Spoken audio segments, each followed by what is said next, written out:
Magandang hapon, everyone. It's 4 p.m. again, and I welcome you to our coaching think talk. I am Coach John Roca from Life Coach Philippines, and this is coaching for premium growth. What I believe in life is no matter where you are right now, which chapter of your life you are right now, you can still grow because growth is for everyone with diligent effort, consistent practice, plus the right method. This will mean growth in you. This coaching conversation is for anyone of any age who are looking for growth in knowledge, skills, life goals, personal qualities, and outlook. And my mission is to reach out to 1 million individuals who wants to create impact by, of course, helping themselves first. Thank you for joining me live today, and please leave your digital footprints by letting us know where you are coming from today. Please do tag a friend and circulate this video to help us reach more individuals who might be in need of what I'll be sharing for this session. You may also give some shout outs to people you want to greet and reach out with some inspiring message. If you're watching this on a replay, please do comment hashtag replay. I'm streaming via FB page of Life Coach Philippines and YouTube channel Coach AI Connect. If you are new to our platform, please like, follow, and subscribe. Again, I'm Coach John Roca, your personal growth coach. I am a member of Coach A Coaching Club, Batch 3. So if you want to know more about Coach A Coaching Club, please do connect to Coach Rizal at 0917-586-1661. And also proud scholar of Master Coach A 6 Steps to Six-Figure Professional Public Speaking class. It's all every Tuesday at 6 p.m. onward. So if you want to know more about public speaking class, again, connect to Coach Rizal at 0917-586-1661. I'm also inviting you tomorrow at 1 p.m. With Team Cheesecake. We will be talking about life coaching. Ayon. Please do join us tomorrow at 1 p.m. Also, I want to say gratitude to Life Coach Philippines under the wings of Master Coach A. Thank you for giving me the opportunity to share myself and, of course, my business, my profession in this community. Yeah. So what is premium growth? Premium growth is your journey to achieving your maximum potential that will help you achieve success in your life. So everyone has different definitions of growth. May it be growth in knowledge, skills, life goals, or outlook. So whatever it is, what I believe is you deserve it. You deserve to grow. You deserve to achieve success. So growth is not only for the talented, for the gifted, for the rich, or for even the lucky ones. I say growth is for everyone who desires.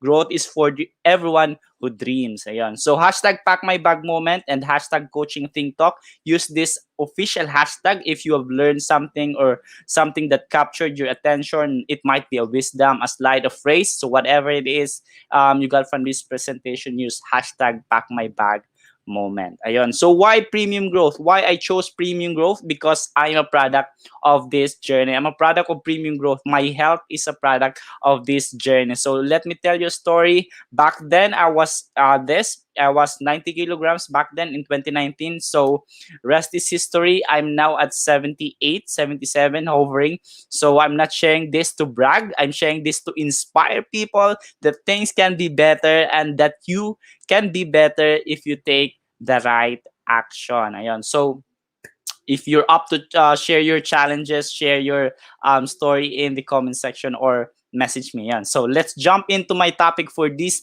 session, your system, your success. So how many times have you asked someone you look up, someone your idol or someone who achieved what you want to achieve and ask them on how did they do it or how were they able to achieve the success that you want or what did they do or what is their secret. Ako many times I've asked this question in my especially back then when I was in school, so I was asking this to top score students ayon from my classmates. So what did they do? So most of the time, if they have time to answer you, they will tell you their stories from the beginning, and of course from where they started, what did they do daily. So and of course what did they do? So most of the successful people I had a conversation or successful stories or people I've read in the internet, they'll talk about their systems, right? So their daily activities that help them where they are right now, that help them progress towards the achievement of their goals. So my topic for this session, your system, your success. Of course, your system will define your level of success. Ayon. Thank you for joining me live today. Shout out to Master Coach Hasmin Mero. Thank you for joining me today, Master Coach. Hi, Coach Tin. Hi, Coach Bev. Hi, Coach Glacy. Hello, magpantay. Ayun. So, ayun. So, I want to share you with this quote. Success is no accident. It's a hard work. It's hard work, perseverance, learning, studying, sacrifice, and most of all, love of what you are doing or learning to do. So let's face it, as human beings, we love shortcuts, di ba? We love instant, di ba? Instant noodles, instant delivery. So, uso na ngayon yan. So, we love the idea that there is some quick and some way to achieve success. Quick and easy way to achieve success. Yun nga, a shortcut. So, I remember this story. I have a friend. His goal was to lose weight. So, for some reason, he wanted to lose weight so badly. So just the night he decided to lose weight, he cut off his food intake. You know, stopped eating in the morning and in the evening. He only ate once a day. He jogged twice a day. He did this for 1 week. Then after a week, he found himself tired always, hungry always, and it resulted to him reverting back to his old bad habits. Ano, kasi gusto natin ng madalian yung shortcut. So, he told himself that diet is not for him. He even told himself na healthy body and good physique is so hard to achieve. Ayun. So, yun yung nangyari sa kaibigan. So, sa kaibigan ko. So, it's common to see people, when someone sees a successful people, people will say, because they're talented, because they are gifted, because they're rich. So people don't see actually the process, the struggle, the hardship behind the success. Ano ba yung example nito? Ako, I like fast readers. So nung una, yung tingin ko talaga ay because genius siya. Kaya siya mabilis magbasa kasi genius. So I didn't see the years and years of training to become a fast reader kasi yun yung mindset ko before. So right now I know how it works. So ayun. So also back then, my parents usually, especially when he sees honor students, right? So at top of the class students, my parents will tell, it's because they're genius, it's because of their family, namana yan. So we call them geniuses with high IQ. So we don't talk about the sleepless night they studied their lessons. Yun na, label natin na geniuses yan. So of course, another example would be when we see a champion, right? So we label them as talented. Mga talented yan, kaya naging champion. So we don't see the years of hardship to achieve the success, of course, the championship. So yun yung most na-encounter ko. So being truly successful means that you have to put in time, effort, and work. Again, put in time, effort, and work. But before this time, effort, and work, we first need to understand what systems are, how does it work, and of course, what are your systems in place. Ayun. Hello, Coach Lynn. Thank you for joining me today. Hello, Coach Bev. Hello, Coach Rizel. Thank you for joining me today. Ayun. So, goals versus systems. Ayun. Sabi ni Scott Adams sa book niya na How to Fail at Almost Everything and Still Win Big. Ayun. So, if you want to read this book, How to Fail at Almost Everything and Still Win Big. So, sabi ni Scott Adams, a goal is a specific objective or you either achieve or don't sometime in the future. So, a system naman daw is something you do on a regular basis that increases your odds of happiness in the long run. So, if you do something every day, it's a system. If you're waiting to achieve it someday in the future, it's a goal. So, sometimes messy daw yung language kasi there's this vague description of goals and system and how they're being used, right? Example, exercising every day. It sounds like a goal, right? Exercising every day. It sounds like a goal. So the common definition of goals would certainly allow that interpretation. So parang goal siya. So Scott Adam differentiate this by defining goals as reach it and be done situation. So reach it and be done situation. Yung makuha mo din tapos ka na, yun yung goal. So whereas a system is something you do on a regular basis with a reasonable expectation that doing so will get you to be a better place in your life. So systems have no deadlines, and on any given day, you probably can tell if they're moving you in the right direction. Yun yung difference ng goals and system for Scott Adams. So I believe in that. So goals, reach it and be done. So systems are something you do in a regular basis, and it has no deadline. So what Scott Adams pushes is that focus on the systems. Ayun, napakaganda nito. Focus on the systems, the things you will do day in and day out, and that are going to help you achieve the goals. So when we do this, the goals actually becomes a natural byproduct of using our system. Again, the goals become a natural byproduct of our system. Ayun. So ano ba yung example nito ng goal? Let's say you have a goal to lose 20 pounds or let's say 10 kilograms, just like me before. So yung system mo would be eating right? So another example would be if you want to run a marathon in under 4 hours, your system would be exercise daily. Another example is you want to make $1 million, your system would be a serial entrepreneur. So ganon yon. So problems with focusing goals, I got this from James Clear on his book um Atomic Habits. Ayun, Atomic Habits. So in the word sabi niya doon, mayroon siyang example from a 3-time Super Bowl winner, Big Walsh. The score takes care of itself. The same is true for the other areas of our life.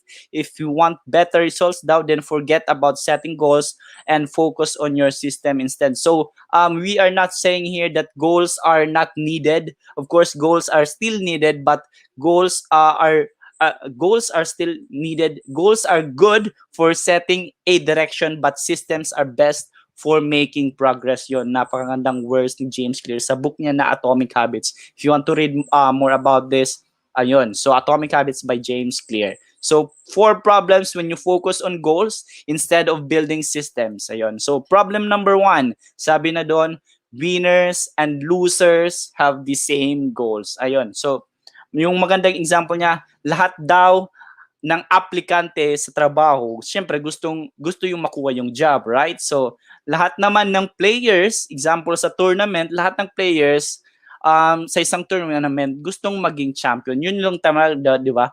Winners and losers have the same goal. So what differentiates from the successful and the unsuccessful, we can't differentiate that by looking into goals kasi nga same lang yung goals from the start, right? So become the champion, makuha yung job, right? So what differentiates successful people with unsuccessful people is their system, what they did every day to achieve the success that they've have. Ayun. So that's the problem number 1, winners and losers have the same goals. So we can't differentiate those with goals. So ayun, so we can differentiate it by their systems.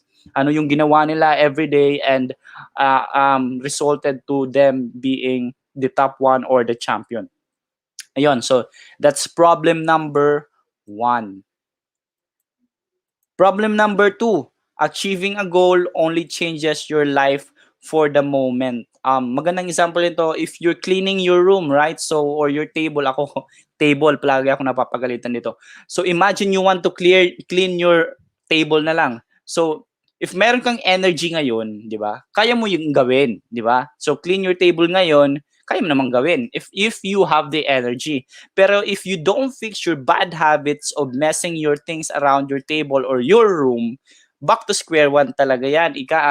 Sabi nga nila, nga, di ba? Back to square one kasi if you don't fix your bad habits, baka bukas messy na naman yan. So, focusing on the goal, achieving on the goal, cleaning your table, it will change your life for the moment lang. So, if you improve your systems that would help you don't mess up your room, 'di ba? Imagine if you focus on improving your system instead of your goal to clean up every time na makalat na. So, ayun. So, that's the difference. Achieving a goal only changes your life for the moment. Ayun. So, that's the problem number 2. And problem number 3 daw is goals restrict your happiness. Kasi yung assumption ng mga tao, once I reach my goal, then I'll be happy. Ayan, I used to be like this. Pag makuha ko, magiging happy ako. So the problem with this mindset, this mentality is that you are pushing off your happiness to the achievement of your goals. This is what happens when you put goals first, di ba? So when you put systems first, um, if ever you look into your process rather than the product, you will not wait to give yourself permission to be happy. Kasi nga, hindi mo iniisip na kapag ma-achieve mo ito yung goal, ma-achieve mo yung goal mo, doon ka lang magiging happy. So, yun. Goals restrict your happiness. Problem number 4, goals are at odds with long-term progress. Naalala ko tuloy, we had this weight loss competition sa office namin back then. So, my price, actually yung price, we are 7, yan, 7 participant, tapos we bet 1,000 pesos for, so my pot price na 7,000 pesos, ayun.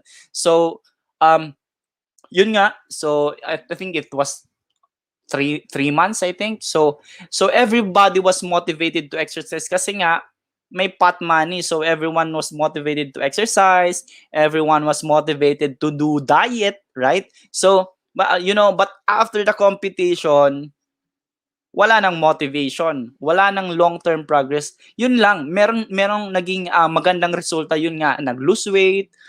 I don't know if maganda yung resulta na yun, if it was a good lose weight or not. So, yun nga, after the competition, wala nang motivation to continue. So, walang long-term progress. Most of us reverted back to our old weight, or even worse, naging worse pa. So ayun, so goals are at odds with your long-term progress. So if you put your systems first, you leave it kasi daily. You leave your system daily. So mayroon siyang long-term progress kasi nga daily mo siya nililive, right? So yun, so goals are at odds with long-term progress. Again, Problems with Focusing Goals by James Clear sa Atomic Habits. If you want to read more about this, yun. So, Atomic Habits. Problem number 1, winners and losers have the same goals. Problem number 2, achieving a goal is only a momentary change. Problem number 3, goals restrict your happiness. Problem number 4, goals are at odds with long-term progress. Ayun. So, don't be like us na naka-experience ng ganun na katapos ng competition, wala nang motivation to continue. So, ayun. Yan, benefits of building system. So, first, benefits of building system number 1, being proactive. Of course, when you leave your system daily, your behavior daily, so you're being proactive, right? So we are obviously being proactive with ourselves. We are being intentional on what we do kasi nga we live it daily. So we feel better about something when we are doing something about our future. So we feel good. So yun yung benefit ng building system. Number 1, being proactive. Number 2 is your progress. So system shows short-term progress. The studies show that that progress is the most powerful human motivator. Pag nakikita natin, uy, maganda, yung may magandang progress. Example, yun, nasasabi mo sa sarili, uy, nakikita ko yung progress. So you are being motivated by yourself. Other than that, merong mga taong nakakapansin na nagpa-progress ka. So yun, namomotivate ka pa na to do more because yun nga, yung progress is a powerful human motivator. Ayun. So, benefit of building system number 3, motivation. So again, progress equals motivation. A benefit of building system number 4, automation. Our brain is always looking for ways to save effort. Kaya nga, yun nga, meron tayong sinasabing habits because it's an automatic response to things. Diba? Automation. So it helps us automate processes and make them easier. So automation. Improvement, of course, to practice and repetition involved with systems, of course, helps you improve because you live it daily, you practice it daily, of course, you improve on that and you level up. Improvement. Building systems benefit number 6, iteration. So you're constantly learning. You can integrate that into your system to make it better. Ayun, iteration. So constant learning and of course, constant improvement. Number 7 is structure. So systems gives us structure to our activities so that we'll be focusing on our time on the things that will give us the skills, benefit, and results that we want. So meron na siyang structure. Benefit system number 8, productivity. Yun, systems and structure makes you productive. Benefit number 9, simplicity. Because when with big systems, it gets broken down into bite-sized chunks that is easier and less intimidating. Example nito, if you want to pass a military exam, yung tipong pang PMA year, so may requirement ata sila na 50 push-ups. If you want to pass this physical exam, you try, of course, you break it down. You try 1 push-up a day until you make it you're able to do 50 push-up in one go.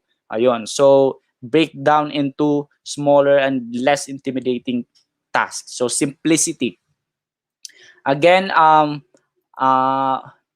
those are the benefits of building system. So 5 steps to create systems that work. Easy. Step number 1, be aware of your habits. So, of course, audit your processes in place, your habits in place, yung alam mong ginagawa mo ngayon. So, spend time getting to know more about yourself. List it down. Maganda kasi yung nililist down. Kasi, yun, madaming benefit daw yung sinusulat mo. So, yun, list down how you do things, good or bad. So, don't limit yourself by listing the good. Of course, list all the bad things that you do. The key is, of course, be honest with yourself. So you want to lose weight, what do you do to lose weight, good or bad? List it down, everything. You want to save money, so what do you do to save money? What are your activities that helps you save money? What are the activities that are not helping? Ayon. So if you want to be top athlete, what activities are helping you become the top athlete, or what are the activities or the behaviors, the routines that is helping you with your journey to become a top athlete. Ayon. So step number 2, evaluate your habits. This is where you tell if it's not helping or not helping. Yon. So how is this habits affecting you and your plans and your goals? Ayan. So how can you leverage this good habit? Kasi meron tinatawag na habit stacking. So if this one is working, you can connect it with other habit na good habits. So habit stacking. So pwede yun. How can you leverage this good habit? So what would be the best way for you to move away from bad habits? Ayon. So evaluate your habits. Step number 3 is look into successful people. I usually do this, look into successful people, reading about biographies or watching videos in YouTube. Most of the time I get motivated because when I do this kasi. So I look into their habits, okay, tailor and incorporate it in your daily routine. So ano yung mga habits na magwo-work sa'yo? Syempre, ayaw mo naman kunin yung mga habits na hindi magwo-work sa'yo from those successful people. So step number 3, look into successful people's habits, tailor it, incorporate them into your daily routine. Ayun. So step number 4, experiment. Not all habits will work, of course. So you experiment, try as much as you can, the more the better. All right? So experiment, step number 4. So the question would be, how would you know if it's working for you, and how would you know if it's not working for you? So what things can be changed, right? So That goes to step number 5. Of course, adjust. If it's not working, you adjust. If it's working, how can you um you know, improve your habits? So that's step number 5. Adjust when needed. When it's not working, so you adjust. And of course, also you can adjust if it's working. How can you, yeah, uh, level up, right? So 5 steps to create system that works. Number 1 would be aware of your habits. Be intentional by listing your habits. Again, evaluate your habits. That's step number 2. So list down what's not working, what is working. And step number 3, look into successful people, look into their habits, tailor it, incorporate it in your daily, in your routines. So step number 4, experiment. Again, not all habits will work for you, so you have to know that, because yun nga, some habits will not work for you, so you need to experiment and try as much as you can. Step number 5 would be adjust, adapt. Whatever's not working, you adjust. So yun, so be aware of your habits, evaluate your habits, look into successful people, experiment, and of course, adjust. So how does a habit work? If you want to learn more about how habits work, Charles Duhigg has this book, The Power of Habit. So magandang book yon. Of course, you can read the book of James Clear, the Atomic Habit. So yun, how does a habit work? If you're fond of building habits, you might have seen this loop, the habit loop. So your brain is always looking for ways to save effort, period. So one way it does this is by chunking those activities, sequence of action, tapos nagiging automatic response. Example nito, kapag naliligo ka, 'di ba, sequence na 'yan of action, hindi mo namamalayan tapos ka na palang maligo, 'di ba? So naka-program na yan sa mind mo na ito yung gagawin mo muna, tapos ito, tapos ito, tapos ito, and then ito. So your brain doesn't really think what action is next. So yun. So our brain wants to try to convert pretty much any routine into habit. So it does this in a 3-step loop. Ito na yung habit loop. Of course, the cue is the step 1. So that tells your brain to go into automatic mode. Routine is the second. There is a particular routine, a physical, mental, or emotional that you perform. Reward is, of course, finally the some sort of reward that helps you to tell your brain whether it's a particular loop is worth remembering in the future and making it to a habit. So an example would be, when you wake up, your alarms goes off, yung routine mo is to get out of the bed and put on your running shoes and go for a run. So yung reward mo is after the run, you make and enjoy a morning coffee. So in this example, your brain soon starts to crave the coffee right after your alarm goes off. So yun, nagiging automatic mode and completes the routine so it can get the reward. So yun, may habit ka na form, right? So yun, if you want to know more again about building habits, of course, Charles Duhigg is a good resource. The Power of Habit book. James Clear on Atomic Habits. Napakagandang book.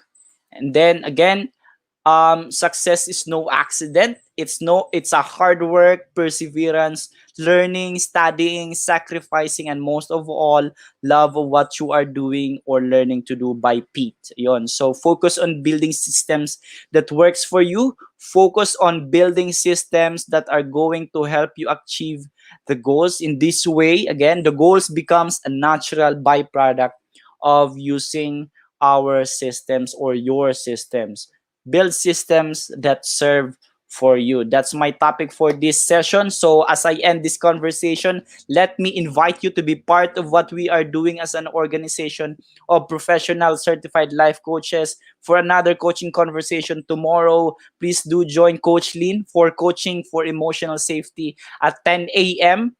Coach Tricia for coaching for self-expression at 2 p.m. and Master Coach Jasmine for coaching for God-centered living at 4 p.m. Also, I would like to invite you to Master Coach Ace co-actively co-create life coach certification program. This is a comprehensive approach to learning and mastering life coaching as an active process of creating new path to achieving results in life so that success is inevitable in every coaching relationship. This includes 21-day web-based learning, a 3-day live coaching bootcamp with Master Coach A, and a 3-day live business bootcamp with Senior Coaching Team. The program package, it also comes with many other bonuses. Yon. So connect with Coach Rizel at 0917-586-1661 to discover the opportunities for you in this profession. So once again, this is Coach John Roca from Life Coach Philippines. Thank you for joining me today for Coaching Think Talk. Coaches like us talk like this. This is us in the Philippines. Love, bam, boom.